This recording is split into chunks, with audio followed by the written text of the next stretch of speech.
আসসালামু আলাইকুম viewers, AB চেইসার YouTube চ্যানেলের একটি নতুন ভিডিওতে আপনাদের সকলকে স্বাগতম। আজ 11ই সেপ্টেম্বর বুধবার 2024 তারিখ। আছি এখন পটুয়াখালী নদীবন্দরে এবং পটুয়াখালী থেকে আজ ঢাকার উদ্দেশ্যে ছেড়ে যাবে সম্রাট 7 প্রিন্স এডওয়ার্ড 7-এর প্রক্সি ট্রিপে। সম্রাট 7 লঞ্চটি আজ পটুয়াখালী থেকে ছেড়ে যাবে।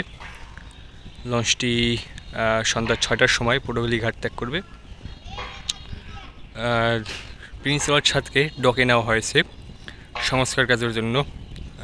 একটানা 8 বছর সার্ভিস দেওয়ার কারণে প্রিন্স এডওয়ার্ড 7-এর অবস্থা অনেকটা খারাপ হয়ে যায় এবং ভিতরে আসবাবপত্রের অবস্থাও খুব একটা ভালো না থাকায় কর্তৃপক্ষ সিদ্ধান্ত নেয় লঞ্চটির সংস্কার কাজ করানোর। প্রিন্স এডওয়ার্ড 7-এর ইন্টেরিয়র সহ যত প্রকার কাজ প্রয়োজন সকল কাজই কিন্তু কর্তৃপক্ষ করাবে। বলতে গেলে একটি বড় ধরনের সংস্কার পেতে যাচ্ছে প্রিন্স এডওয়ার্ড 7। যতদিন পর্যন্ত প্রিন্স এডওয়ার্ড 7 সার্ভিসে ফিরবে না ততদিন সম্রাট 7 অথবা যুবরাজ 7 সার্ভিস দিবে পটুয়াখালী রুটে। দেখতে পাচ্ছেন আজ কিন্তু সম্রাট 7 এসেছে প্রিন্স এডওয়ার্ড 7-এর পরিবর্তে